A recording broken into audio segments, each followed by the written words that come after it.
Unit number है आपकी 8.2। तो इसमें सबसे पहले आपको सारणी याद होनी चाहिए। सारणी जैसे आपके 6 त्रिकोणमितीय फंक्शन है, साइन थीटा, उसके बाद में कोस थीटा, उसके बाद में टेन थीटा, उसके बाद में आपका कोट थीटा, और उसके बाद में आपका सेक थीटा, और एंड में आता है आपका लास्ट और फाइनल कोसेक थीटा। ये 6 त्रिकोणमितीय अनुपात है आपके। एंगल्स, एंगल्स आपको only for 0 degree, 30 degree, 45 degree, उसके बाद में 60 डिग्री, और कितना 90 डिग्री, ये एंगल ही याद रखने हैं। इससे ज्यादा एंगल आपकी प्रश्नावली में पूछे गए नहीं है। तो आपको अगर ओनली फॉर साइन थीटा की वैल्यू पता है तो आप छह के 6 जो त्रिकोणमितीय अनुपात है उनका रिजल्ट आप आसानी से निकाल सकते हो, बहुत ही इजी वे से। आपको बस एक की ही यानी कि साइन थीटा की ही वैल्यू याद करनी पड़ेगी, बाकी एज इट इज आपको बहुत ही इजी वे से याद हो जाएंगे। तो साइन 0 की वैल्यू क्या होती है? 0। ठीक है। साइन 30 की वैल्यू 1/2, साइन 45 की वैल्यू 1/√2, साइन 60 की वैल्यू √3/2, और साइन 90 की वैल्यू क्या होती है? 1 होती है। बस ये साइन थीटा की वैल्यू आप याद कर लो, बाकी वैल्यू आपको याद हो जाएंगी। अब देखो साइन थीटा, साइन 0 की वैल्यू 0, साइन 30 की वैल्यू 1/2, साइन 30 की वैल्यू 1/2 हो गई, साइन 45 की वैल्यू 1/√2, साइन 60 की वैल्यू √3/2, और साइन 90 की वैल्यू 1 होती है। बस ये याद रख लो। जब अपन कोस का मान निकालेंगे तो इसको अपोजिट लिख लो, एक पहले आ जाएगा, फिर √3/2 आ जाएगा, ये एज इट इज 1/√2, और ये क्या आ जाएगा 1/2, और ये यहाँ से क्या आ जाएगा 0 आ जाएगा। यानी कि इसको आप क्रॉस करोगे ना तो आपका रिजल्ट आ जाएगा। अब देखो टेन थीटा चाहिए अपन को, तो तुम टेन थीटा के लिए फॉर्मूला याद करो। एक टेन थीटा बराबर क्या होता है अपना? साइन थीटा, और अपॉन में क्या होता है? कोस थीटा, और इसका अपोजिट लिखूं मैं क्या? Cot theta. तो वो क्या हो जाएगा आपका?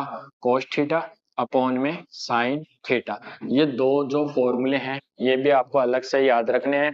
ये फॉर्मूले आपसे पूछे जा सकते हैं एग्जाम में, और नेक्स्ट टाइम जब अपन क्वेश्चंस फाइंड आउट करेंगे तो उनमें ये क्वेश्चन, ये जो फॉर्मूले हैं ये बहुत ज्यादा काम आने वाले हैं। तो दो अलग से फॉर्मूले लिख लेना। जैसे आपने 3 सर्व समीकरण याद किए हैं उसी प्रकार से इनको भी याद कर लेना। अब देखो टेन थीटा की वैल्यू चाहिए, तो साइन अपॉन कोस, यानी कि जो साइन की वैल्यू है उसमें कोस का भाग दे दो, इसका रिजल्ट आ जाएगा।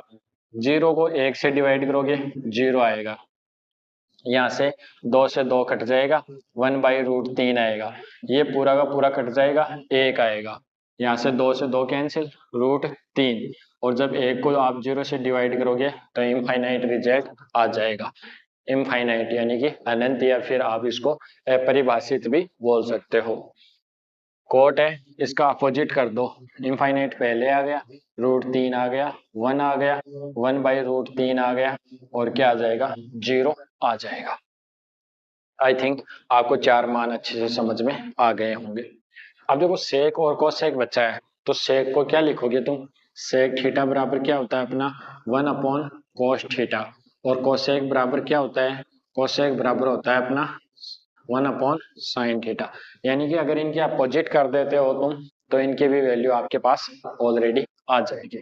सेक, इसका उल्टा करना है तो 1 का उल्टा 1 ही रहेगा, इसको उल्टा कर दो 2/√3, इसको उल्टा करोगे √2, इसको उल्टा करोगे 2, और इसका इनफाइनाइट आ जाएगा। यानी कि 1/0 लिखोगे तो 1/0 कितना आता है? 1/0, 1/0 इनफाइनाइट आता है। अब इसको अपोजिट लिख लो, इनफाइनाइट पहले आ जाएगा 2, √2, 2/√3, और ये आ जाएगा 1। तो ये थी आपकी जो 8.2 प्रश्नावली है, यूनिट नंबर 8.2 है, उसमें जो जितने भी क्वेश्चंस होने वाले हैं इस टेबल के अकॉर्डिंग होंगे। अगर ये आपको टेबल याद है, इसमें से वैल्यू उठानी है और उसमें रखनी है क्वेश्चंस में, और उनका आंसर आ जाएगा। आई होप आपको ये अच्छे वे से समझ में आ गई होगी।